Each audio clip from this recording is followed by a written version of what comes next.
Nice to see you again, David. Michael, good to see you, and thank you for coming in again. Yeah, I appreciate that you have me here again. And please tell me, how did you find out about Billy? So I had graduated college, and I had come out to Las Vegas for a job interview with a bank. And I met my friend Will out here, and he stayed at a house north of town here. And he and I were co-God believers at the time, and we were both good students, and we both knew the scripture pretty well and had lots of questions, of course, seeing the contradictions, and were in the process of unlearning God belief is probably the best way I can say it. And when we showed up at his house, he had the Contact from the Pleiades photo book on his dining table. And he had put it there purposely, knowing I would immediately pick it up, like, what's this?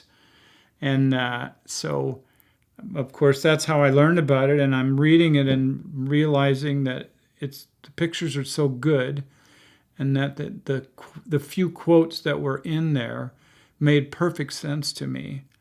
And so that was my initial introduction to who Billy Meier was and the extent of his case.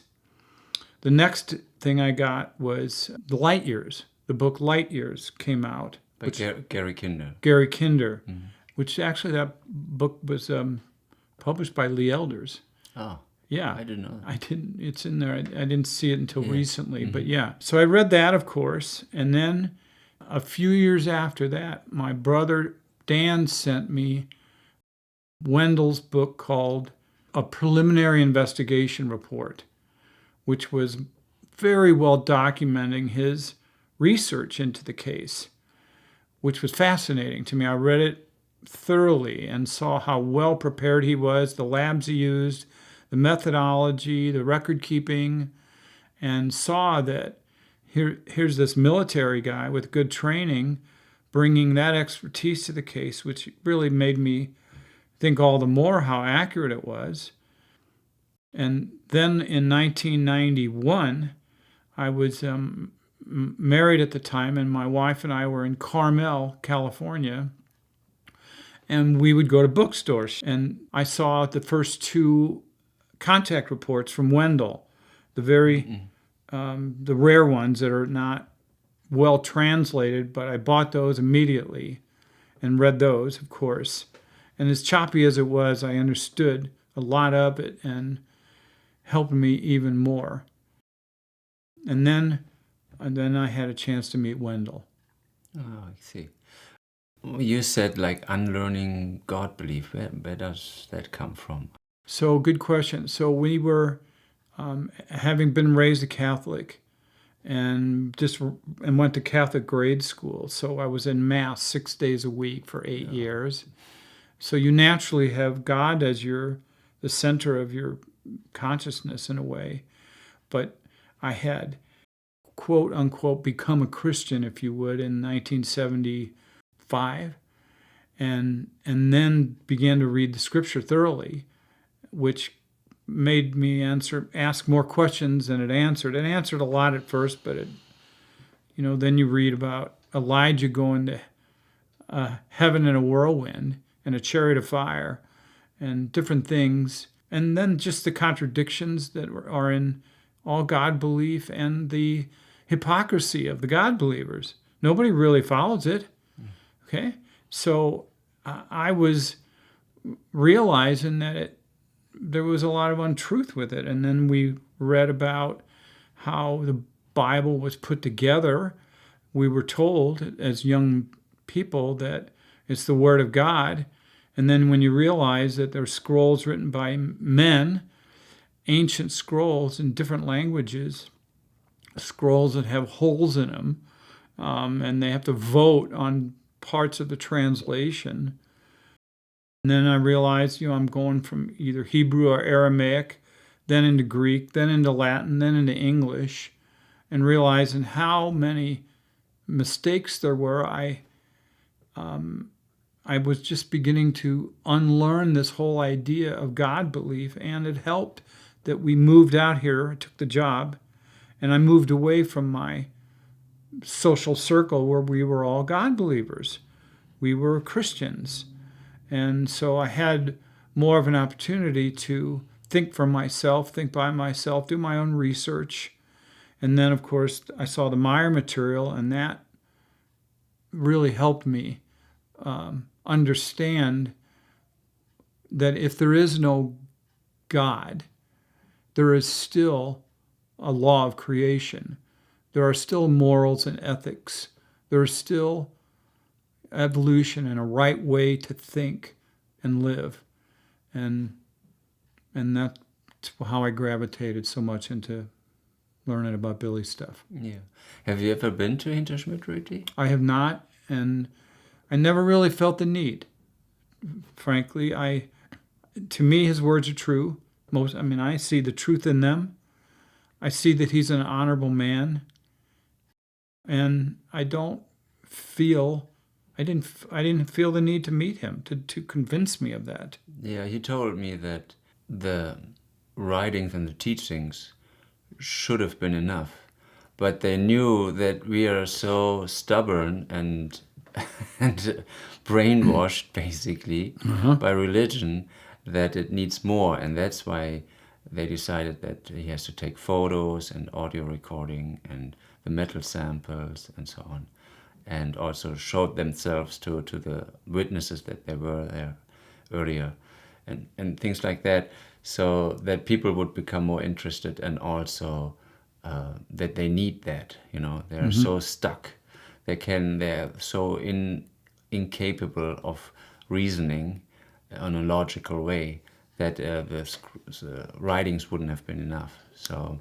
and I think that's a good example. You don't need, though you studied the preliminary investigation report by Wendell, but that seemed to be more like just a confirmation, because you already discovered that Correct. This makes more sense. And then meeting Wendell, that's a fun story too. So around 1990 or 91, there was, before the internet, of course, the newspaper here in Las Vegas, the Las Vegas Review-Journal, would have a thing about here's what's happening locally. And there was a tiny little ad in there, maybe 2 lines. Not even an ad, just a little report, if you would, advertising the UFO Congress in a Showboat Hotel here in Las Vegas. Well, I was working at the bank at that time, and I had a certain amount of freedom of movement. And so I could go to that. It was a week-long convention, and I found out that Wendell was going to be there. And so I went down to meet Wendell at that. And whatever he bought, whatever he was selling, because he would speak, I would go hear him speak, and then he would be at his table afterwards, and he would be selling the books. Just him.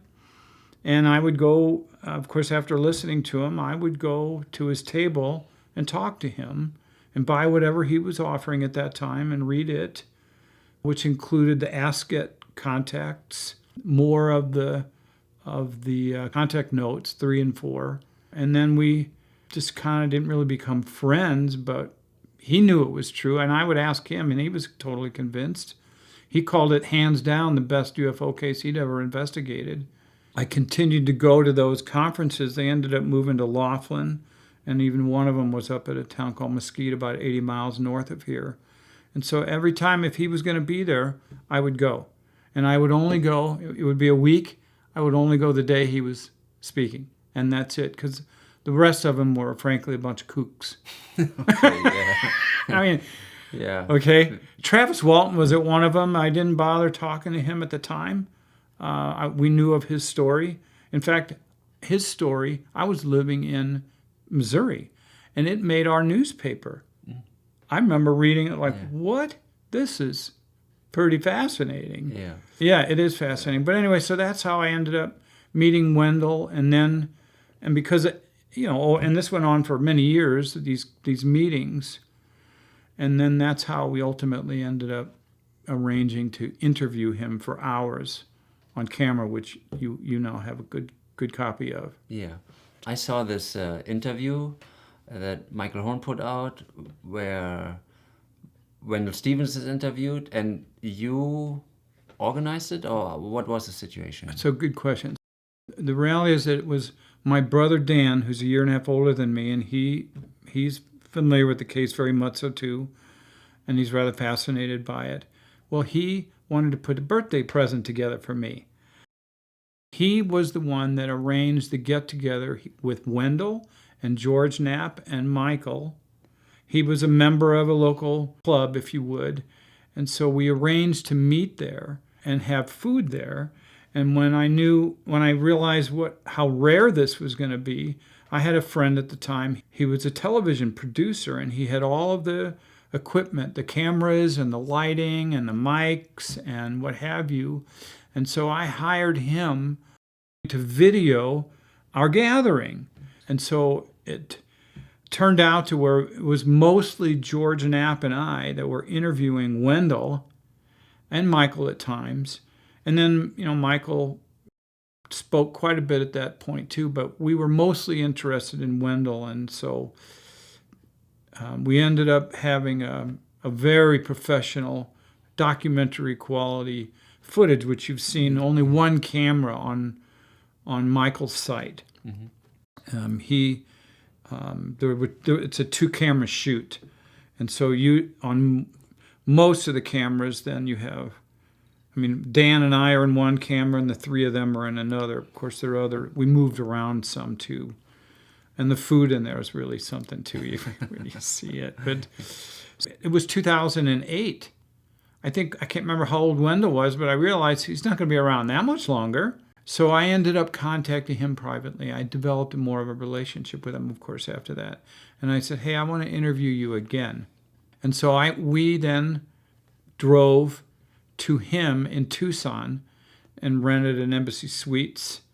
And he came to the Embassy Suites Hotel the next morning. Of course, we had to spend the night. And this time I borrowed my friend's cameras. I asked my nephew, who's a camera guy, to fly out from Missouri and go with us so that he would be the cameraman. And so he did. And so we have another, and this was probably 6 hours. The first one was 5. May even be longer than that. But we interviewed Wendell again down in Tucson. And this time it was just my brother Dan and I. Michael and George Knapp were not there. And so it's really just the 3 of us on that camera. Mm-hmm. And I haven't yet seen that one. And it's been 2008 as well, maybe 2009. Yeah, we'll check that out. We'll hopefully see that soon. Yeah, we will. Let's talk about the Talmud. Yeah. Okay. You acknowledged in the Talmud Jmmanuel. It's the first translation of the 5th edition. Of the 5th edition. Yes. Yeah. And so the correct German edition, you could say. Yes. How came that about? So I had purchased those conferences that I mentioned to you, the Talmud Jmmanuel, one of the earlier versions. It was fascinating to me. And so I kept buying the newer versions. And then I went to a meeting in Prescott, Arizona. And I met a group that called themselves at the time Toward the Truth. And it was all around the Meier stuff. Michael was not there. So they had meetings, and I found out from them that the 5th version was out, but there wasn't yet an English translation. There was a guy there that was doing some English translation. He didn't release any of it to us. And I had a burning desire to know. I wanted to know. So I knew at that time that Benjamin Stevens was doing translations of other things for Billy, and that he had a contract. I ended up buying the book from FIGU, the German. First I tracked Benjamin down. I emailed him and asked him if he would translate the new TJ5 if I would send it to him, and he said yes, he would. So I ended up buying the book from FIGU and having them send the book to Benjamin. But before then, Christian emailed me and said, we haven't contracted with him to do that. Why are you doing this? And I said, I want to know. I'm doing it for me. He's translating it for me privately, which was totally true. And so Christian said, okay. So he sent Benjamin the book, and then Benjamin began to do translations for me, free, and just send them to me, email, which I was amazed at. And the difference between the other TJs and this one, A very specific one that to me made a whole lot more sense was where in the earlier ones where Isa Rashid had translated certain words into Israelites. In this version, it was God believers, which made more sense to me that Emmanuel would speak to the whole world of God believers and not just to this group, which I'm sure he did too. So anyway, Benjamin was translating that just for me, and then he had marital issues and financial issues. And so he put it aside for a while. And after a few months, I asked him how much he would charge me to continue to do the translations. And he gave me such a low amount. He says $11 an hour. This, what was it, I can't remember how many years ago it was. I wrote him back, I said, your fee is too low. I said, I'll get back to you in a little while. So a couple months later, I basically made an arrangement. I said, I'll pay you $15 an hour. And so he then began to do more translations, again, just for me. I would get them by email. And every time he would tell me how many hours he worked on that particular chapter, and I would send him the money. Eventually, I ran into some financial challenges kind of near the end of that. I had been to a meeting at Michael Horn's house in Munns Park, and I met Blake Parnell. And I had asked everybody at the meeting, I told them what I was doing with the Talmud and asked them if anybody would help me out. And Blake was the only one that said, I'll do that. Then it became Blake and I that were paying Benjamin. And so we would both get emails of the translations. Then I sent Jim one of the chapters and told him what I was doing. And he says, I'll help. And so Jim ended up sending some money to Benjamin as well. And at the very end, Jim soured on it because Jim had written a book, published it really exciting, and it was very well put together. And his assertion was that the Talmud was the source document for the book of Matthew. And Billy ends up saying that isn't the case. And when Jim saw that, he soured on the project and he was no longer interested in it. And he was helping out quite a bit. And at the end, I was having some financial challenges, and that's when Blake contacted Nate, and Nate ended up paying a little bit of money too.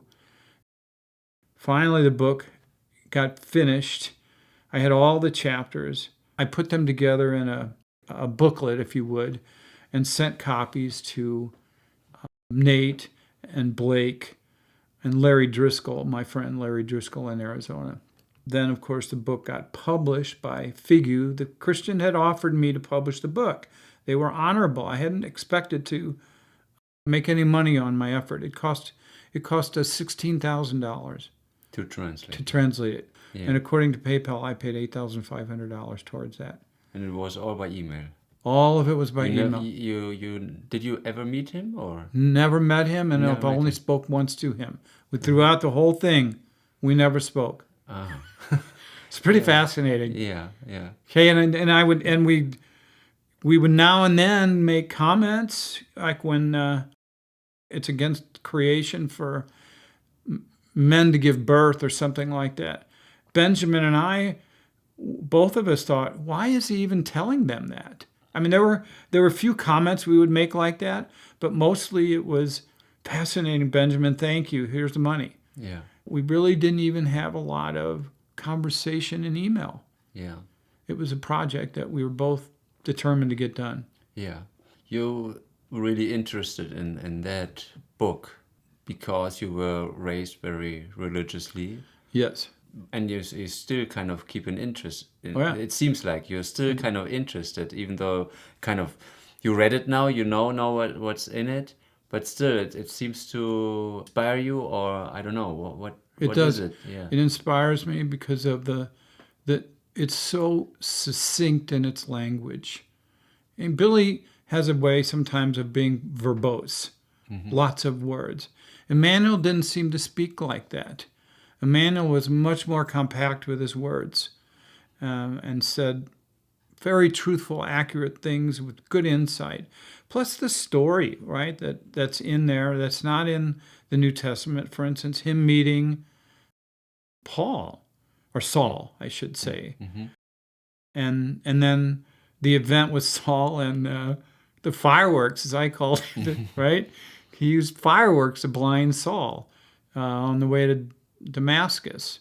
Or the story of the Emmanuel and his family, when they were young, were beamed out into, and they went to Egypt by ship, is how I understand it. And I'm convinced that the 4 businessmen, Billy calls them businessmen, but they really were traders, would probably be a better translation. Instead of the 3 kings from the east, the 4 traders that brought wealth to the family, knowing who Emmanuel was.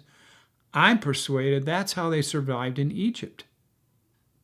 They used that wealth to survive for however long they were in Egypt. Joseph wasn't able to work down there, highly unlikely. Yeah. Probably didn't speak the language.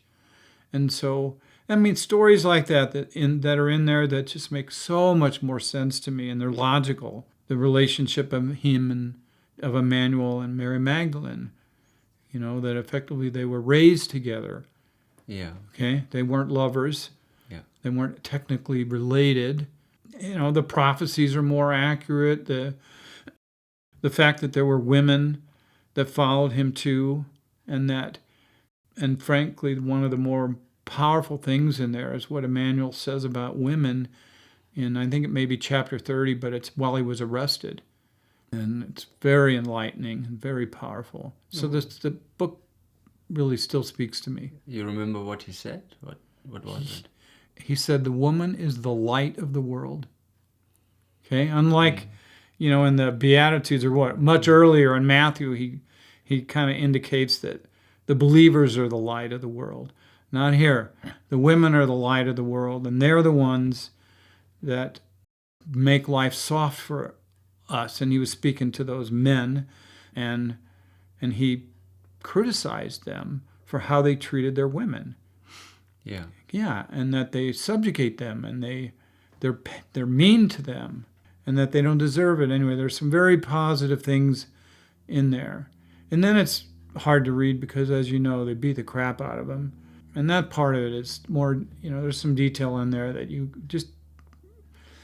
can see how hard it was for Emmanuel. Yeah. He didn't want to do it. Yeah, and you can see the church hasn't learned anything, has it? No. I mean, no priestesses in the Catholic Church, So, no equality and so on. No. So, that's a whole different point of view, of course. And that makes it probably not so popular in certain circles, I guess. It's not. You have to be very careful. Yeah. It's just like everybody. You talk about this stuff, you just have to be careful. Yeah. Even though it's not politics, they don't want to talk about it. But I use the word God believers out there and God belief. Yeah, and it's fascinating to me, I'll tell you this, that when I do that and I have a conversation with some very intelligent people, they respond with the word religion. That it's different. I'm thinking God belief. They're thinking religion. They're different. Religion is an organized system of, really, Billy even mentioned it, that the true religion is really just an organized set of morals and ethics and a way to live.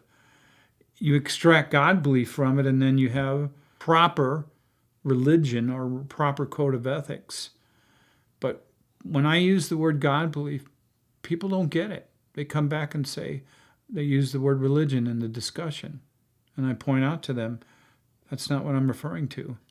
Can you explain that in more detail? Well, what's the difference for you? How do you see the difference in God belief and religion? Religion, a kind of institution? Yeah.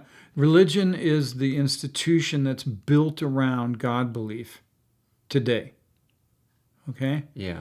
God belief is the inspiring idea that perhaps not Buddhism, but almost every other religion has some, anthropomorphic God at the beginning of it. And that's a false God belief, right? There, as we know, that's an illusion, it's an invention. And so God belief, to me, is a much more accurate description of the problem, the false ideas surrounding earth humanity. Because let's face it, there's a lot of, let's say, the commandments in religion. Don't kill, don't steal. Those are good ideas. They don't have anything really to do with God belief. Yeah.